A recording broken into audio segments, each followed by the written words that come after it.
दोस्तों नमस्कार जोहार। झारखंड की धरती एक बार फिर बड़ी खबरों में है। इस बार वजह है लातेहार में प्रस्तावित टाइगर सफारी, जिसे सरकार ने मंजूरी दे दी है। जंगलों और प्राकृतिक सुंदरता से भरपूर यह इलाका अब टाइगर सफारी के जरिए राज्य का नया टूरिज्म हॉटस्पॉट बनने जा रहा है। झारखंड सरकार इस प्रोजेक्ट में करीब 250 करोड़ रुपए खर्च करने जा रही है। सिर्फ लातेहार ही नहीं, गिरडीह और दुमका में भी नए चिड़ियाघर बनाए जाएंगे। इसका सीधा लाभ राज्य की अर्थव्यवस्था और युवाओं को मिलेगा। गिरडीह और दुमका में बनने वाले नए चिड़ियाघरों के लिए राज्य सरकार ने मंजूरी दे दी है। गिरडीह में चिड़ियाघर के लिए लगभग 150 एकड़ जमीन चिन्हित की गई है, जबकि दुमका में लगभग 120 एकड़ क्षेत्र में इसका निर्माण प्रस्तावित है।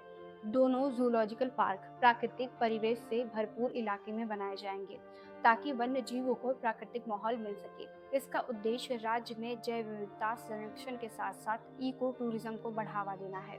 इन चिड़ियाघरों में आधुनिक सुविधाएं होंगी और विभिन्न वन्य प्रजातियों को संरक्षित कर पर्यटकों को आकर्षित किया जाएगा। इन दोनों परियोजनाओं पर लगभग 250 करोड़ रुपए की लागत आएगी।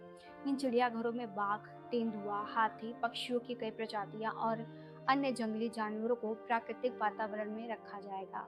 इन पार्कों को इस तरह डिजाइन किया गया है कि पर्यटक न केवल जानवरों को देखें, बल्कि उनके बारे में शिक्षाप्रद जानकारी भी प्राप्त कर सके। इसके अलावा आधुनिक सुविधा, सुरक्षा और गाइडेड टूर के भी इंतजाम होंगे। आपको बता दें कि लातेहार पहले से ही बेतला नेशनल पार्क के कारण एक लोकप्रिय पर्यटन स्थल है। अब यहाँ टाइगर सफारी जोड़ने का मतलब है वाइल्ड लाइफ टूरिज्म को नया आयाम देना। सफारी के लिए जमीन संरक्षण, सुरक्षा और ट्रांसपोर्ट का खास प्लान तैयार किया गया है।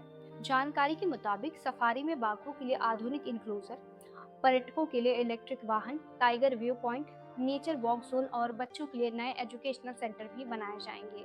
साथ ही इस क्षेत्र में स्थानीय युवाओं को फॉरेस्ट गाइड, सुरक्षा कर्मी, स्टाफ और सफाई जैसे कामों में सीधा रोजगार मिलने वाला है। झारखंड में टाइगर की मौजूदगी भले ही सीमित हो, लेकिन यह सफारी जंगल संरक्षण और बाघों के पुनर्वास में भी मददगार साबित हो सकती है। इससे पर्यटकों की आमदनी बढ़ेगी, जिससे होटल, ट्रांसपोर्ट और स्थानीय बाजारों में आय बढ़ेगी।